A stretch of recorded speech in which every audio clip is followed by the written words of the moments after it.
But moving on to last night's Oscars, and more specifically, Best Supporting Actor winner Daniel Kaluuya. Now, I've known Dan for almost 20 years. I'm really proud of him.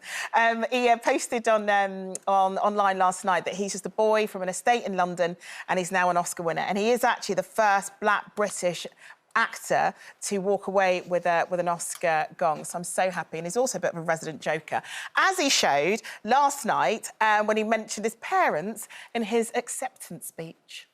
I can see his mum going, what is he talking about? Oh, my goodness, my mum, bless her soul, would just be mortified. But it did get me thinking about the kind of conversations that we do have about sex in our household. So, Coleen, do you guys talk about it quite a lot? Yes. Yeah, we do. We have a very... there's no holds barred in my house. There never has been, really, with my kids when it comes to all of that. I've always wanted them to feel that they could come and talk to me about anything and everything. And, you know, we have serious conversations, and we also have very jokey conversations. And, yeah, it's always been very open, and I think it stems from the fact that when I was growing up, my mum and dad's generation, you just didn't talk to them about anything, you know.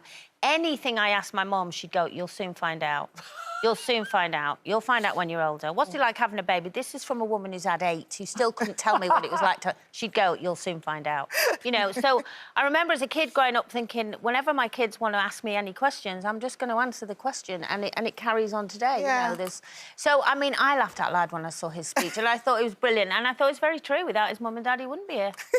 Well, on that point, I could not... What you've just said about the generational thing is so true, because there's no way I could have discussed anything to do with sex with my mum and dad. In fact, I used to look at them and I could not imagine them having sex. I mean, I don't know what they had below the waist. Oh, my God. I've got no idea what went on down there. But you know, I grew up thinking that they'd picked up the wrong baby, or that perhaps they'd never had sex, and I was like, dropped from heaven or something. Of course you were dropped from heaven. Someone say heaven. I have been pushed up from heaven. I mean, for me, obviously, I was quite naive when it comes to sex and things like that, and my upbringing in the Pentecostal church side of things.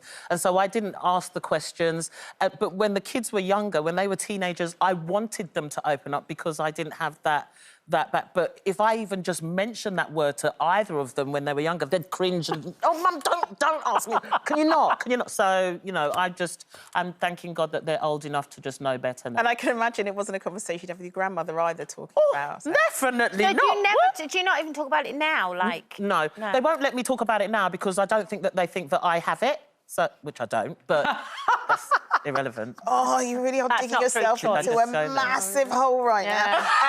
But I do want to say before we start talking about Oscars, is that Dan, I'm very proud of Dan. And if you haven't seen Judas and the Black Messiah, I do highly recommend you go and watch it because it's a very good film.